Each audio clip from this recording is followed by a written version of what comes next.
Una buona serata, ben ritrovati, benvenuti nello studio di TV7 Match, sono le 21 passate da 4 minuti, iniziamo questa nostra serata, una serata che sarà particolarmente intensa, tanti temi da affrontare, tanti ospiti. Ermanno, buonasera al nostro editore Ermanno Casen. Allora, anche questa sera abbiamo, come dire, un tavolo ben imbandito, perché i temi sono tanti, è stata una settimana ancora, malgrado si sia in luglio, i temi sono veramente, e le questioni sono soprattutto tante da affrontare. Sì, chiaramente ce ne sono tante e cerchiamo di affrontarle con la massima trasparenza.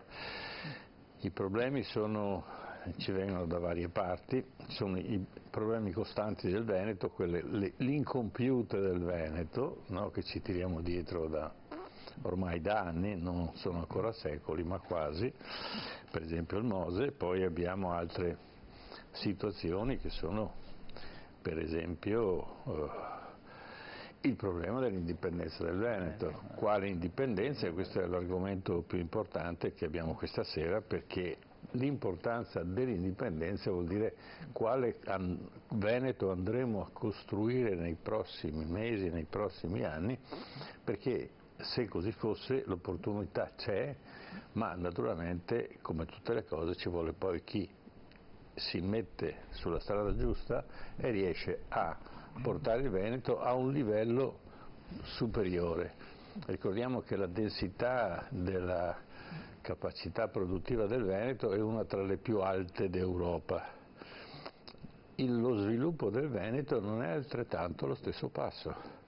Quindi la problematica è vedere se con questa indipendenza e la possibilità di gestire in Veneto le risorse che invece vengono gestite dallo Stato sempre per il Veneto, forse è meglio che vengano gestite qui, perché allora avremo più contezza di quello che sta succedendo e soprattutto riusciremo ad avere dei progetti che sono progetti realistici e non progetti, diciamo, come abbiamo visto, e parleremo più tardi poi del Mose, l'ennesima problematica che ci presenta questa grande opera che però non è incompiuta.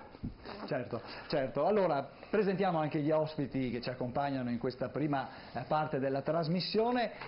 Inizio dalla mia sinistra. Buonasera a Luca Azzano Cantarutti, buonasera. Avvocato, rappresentante di Indipendenza Noi Veneto. Buonasera ancora. Al suo fianco abbiamo l'onorevole Eric Umberto Pretto, buonasera onorevole, esponente della Lega, e poi siamo in attesa dell'arrivo di Graziano Azzalin, esponente del Partito Democratico, consigliere regionale a Palazzo Ferrofini, Consiglio regionale del Veneto. Prima di iniziare andiamo però un attimo in pubblicità, ma torniamo subito.